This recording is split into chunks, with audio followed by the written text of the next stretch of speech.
At this moment. I believe that the free market and choice rule. That's the way we came into this earth. I'm a religious person. I believe that God had a plan when He brought us into this planet that way.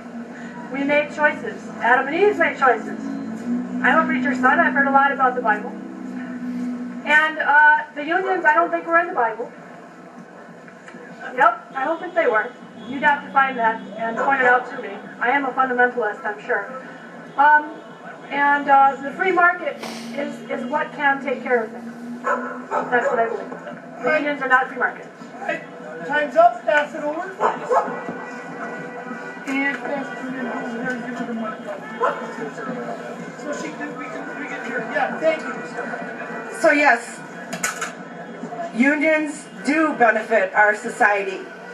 And any group of people should be able to get together to form a union, whether public sector or private sector, to meet at the table to get what's fair and right for them, so that both sides of the party understand what is laid out for the worker. So yes, unions do benefit our whole society.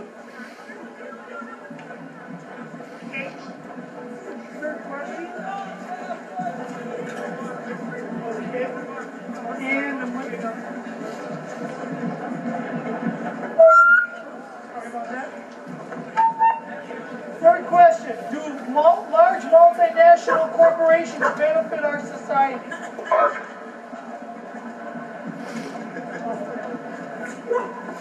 Okay. Do large multinational corporations benefit our society? As I am standing in for Scott Walker, I think Scott Walker would say that by having multinational corporations, we are more competitive on the global scale. I don't really understand why people think that we can now go backwards to small businesses where people are knowing each other and have camaraderie and have community and have some sort of culture of health. No, I think multinational corporations that are fairly faceless and nameless and brutal, those are the entities that will compete with our brutal global powers that exist today. China is sending us food that's poison, toys that are poisonous, etc. Do you really think that we can now go backwards?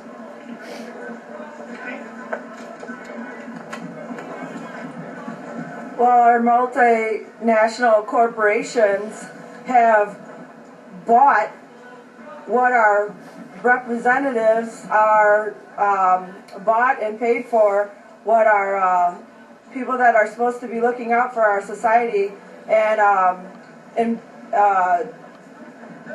had their way with them. As you can see with the Koch brothers, Walker is their puppeteer. So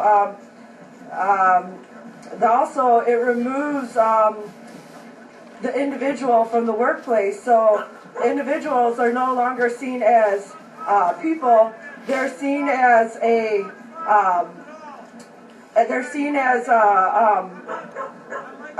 payment. How much do they have to pay them? They don't see them as a community member that needs to support their family with living wages, that needs health care to cover their health and take care of their health.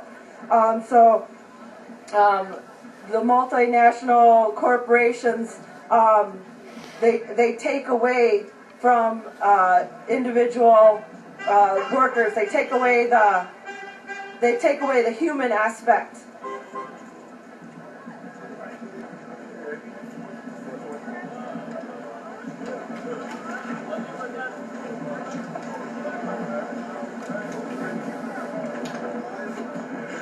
Question 4.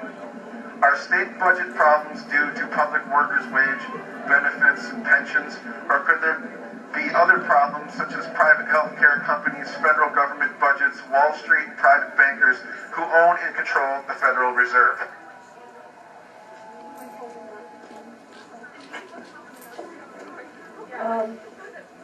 our state budget. Well, I think you're going at it, this is a loaded question, and I being a advocate of the free market, and most likely a devotee of Ayn Rand, the great libertarian fiction writer, I would say that those of you who are not benefiting from the free market, there's something wrong with you. I would say that you need to alter your life to fit with the system.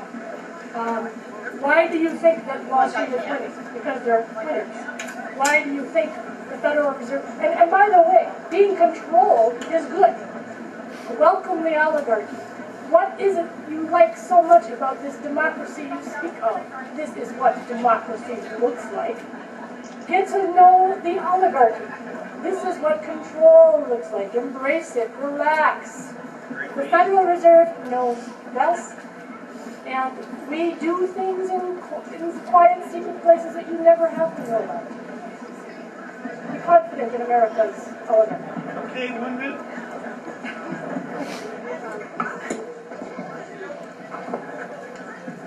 No, the state budget problems are not due to public workers' wages, benefits, and pensions. The reason we have a budget issue is because we're giving tax breaks to the million-dollar corporations who fund the political parties to get their way. So no, absolutely not due to public workers' wages. The Koch brothers' income is $11 billion a year. They have business right here in Wisconsin. If we were to tax them, we would have surplus for decades.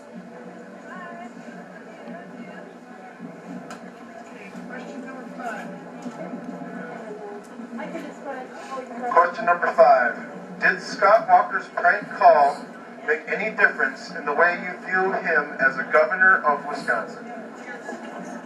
I always supported that kind of leader. I think that you thought you could trip up Scott Walker with that 20-minute prank call. I think you took advantage of his goodwill.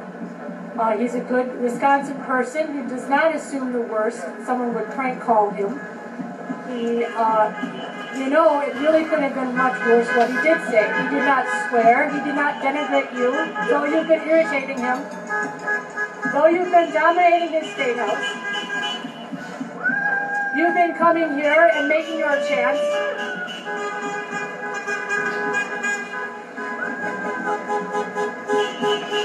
Please refrain from beeping. It will not change the world.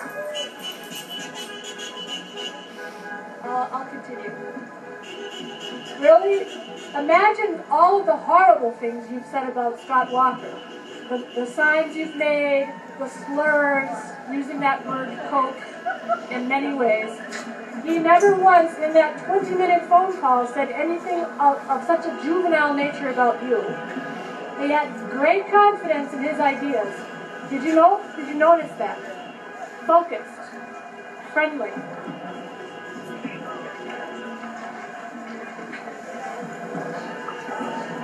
I just want to say that prank phone call really shows Walker's true nature. He is nothing but a weasel. He is certainly not a badger. For him to say that he thought about putting troublemakers into the crowd where we've had children. I've had my grandson who's 6 months old up here with me, my daughter. I've seen children of all different ages, people in wheelchairs, elderly, and it doesn't matter if everyone was an adult. That kind of thought just shows his true character. He is definitely not a leader. He's a tyrant, and that phone call definitely proves it. Okay, let's give a big cheer for both of our debaters. Give them a hand. Ladies and gentlemen, let us have a big round of applause for freedom of speech. And thank you for the civil debate. We Recording.